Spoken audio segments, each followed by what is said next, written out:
Hello ಸ್ನೇಹಿತರೆ, ಇವತ್ತು ನಾವು ಮೈಸೂರು ಪ್ಯಾಲೇಸ್ ನೋಡಲಿಕ್ಕೆ ಬಂದಿದ್ದೀವಿ. ಸೊ ಬೆಂಗಳೂರಲ್ಲಿ ಕೆಲಸ ಮಾಡೋರಿಗೆ ವೀಕೆಂಡ್ ಅನ್ನೋದು ಒಂದು ರಿಲ್ಯಾಕ್ಸೇಷನ್ ಆಗಲೇಬೇಕು.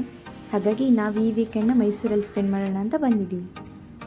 ಬನ್ನಿ, ಮೈಸೂರು ಪ್ಯಾಲೇಸಿಂದನೇ ಸ್ಟಾರ್ಟ್ ಮಾಡಿಬಿಡೋಣ.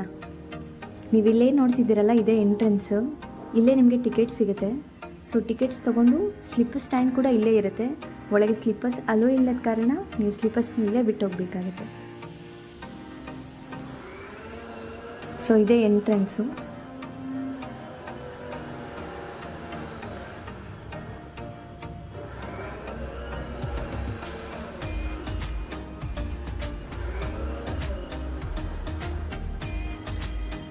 ಅವರು ಬಳಸ್ತಿದ್ದಂಥ ಎಲ್ಲ ವಸ್ತುಗಳನ್ನು ಇಲ್ಲಿ ಗ್ಲಾಸ್ ಒಳಗೆ ಇಟ್ಟಿದ್ದಾರೆ ಪ್ರದರ್ಶನಕ್ಕಾಗಿ. ನೀವು ಹಾಗೆ ನೋಡ್ತಾ ನೋಡ್ತಾ ಒಳಗೆ ಹೋಗ್ಬೋದು.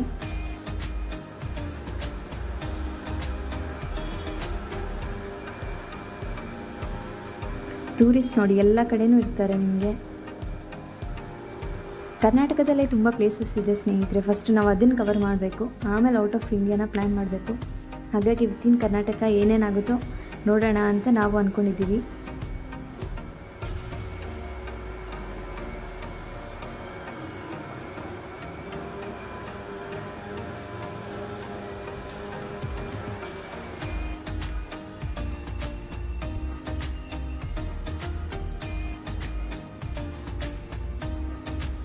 ಇದು ನಾವು ಸ್ಕೂಲ್ ಡೇಸಿಂದ ಬರ್ತಾ ಇರೋ ಪ್ಲೇಸು.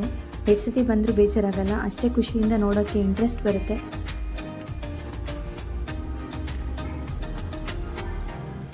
ಇದು ನೋಡಿ, ರಾಜರ ವಂಶಸ್ಥರ ಪೇಂಟಿಂಗ್ಸ್ ಎಲ್ಲ ಮಾಡಿ ಇಟ್ಟಿದ್ದಾರೆ ಇಲ್ಲಿ.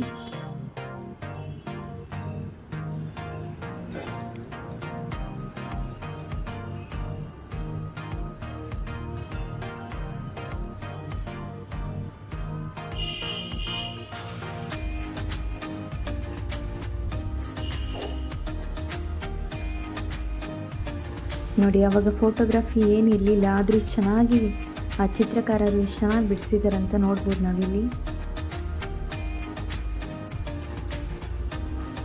ಎಲ್ಲ ಎಷ್ಟು ರಿಯಲಿಸ್ಟಿಕ್ ಆಗಿದೆ. ಇದೆಲ್ಲ ಬೆಳ್ಳಿ ಬಂಗಾರದಿಂದ ಮಾಡಿರೋ ಎಲ್ಲ ಅವರ ಥಿಂಗ್ಸ್ಗಳಾಗಿರ್ಬೋದು, ಎಲ್ಲವನ್ನೂ ಇಟ್ಟಿದ್ದಾರೆ ನಿಮಗಿಲ್ಲಿ ನೋಡೋಕ್ಕೆ. ಆನೆಯ ದಂತದಿಂದ ಮಾಡಿರೋದು, ಅವ್ರು ಕೂತ್ಕೊಳ್ಳೋಂಥ ಸಿಂಹಾಸನಗಳಾಗಿರ್ಬೋದು. ಇದು ಹೊರಗಿನ ಆವರಣ.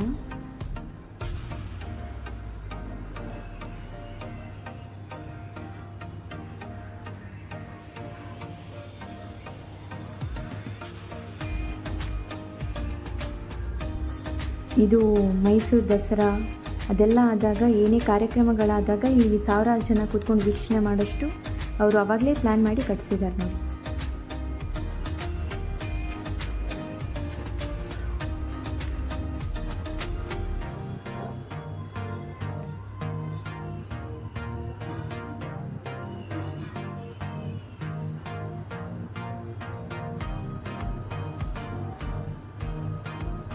ಇದು ಊಟದ ಹಾಲ್ ಸ್ನೇಹಿತರೆ, ನೋಡಿ ಎಷ್ಟು ಚೆನ್ನಾಗಿತ್ತು ಅಂತ. ಈಗ ನಾವು ಮೈಸೂರು ಪ್ಯಾಲೇಸ್ನ ವೀಕ್ಷಣೆಯನ್ನು ಮುಗಿಸಿ ನೆಕ್ಸ್ಟ್ ಪ್ಲೇಸ್ಗೆ ನಾವು ಹೋಗ್ತಾ ಇದ್ದೀವಿ. ಸೊ ನೆಕ್ಸ್ಟ್ ಪ್ಲೇಸ್ ನಾವು ಯಾವ್ದು ಹೋಗ್ತೀವಿ ಅಂತ ನೀವು ಕಮೆಂಟ್ ಸೆಕ್ಷನಲ್ಲಿ ಮೆನ್ಷನ್ ಮಾಡಿ. ಸೊ ನಾನು ನಿಮ್ಗೆ ಸಿಗ್ತೀನಿ ನೆಕ್ಸ್ಟ್ ವಿಡಿಯೋದಲ್ಲಿ. ಬಾಯ್.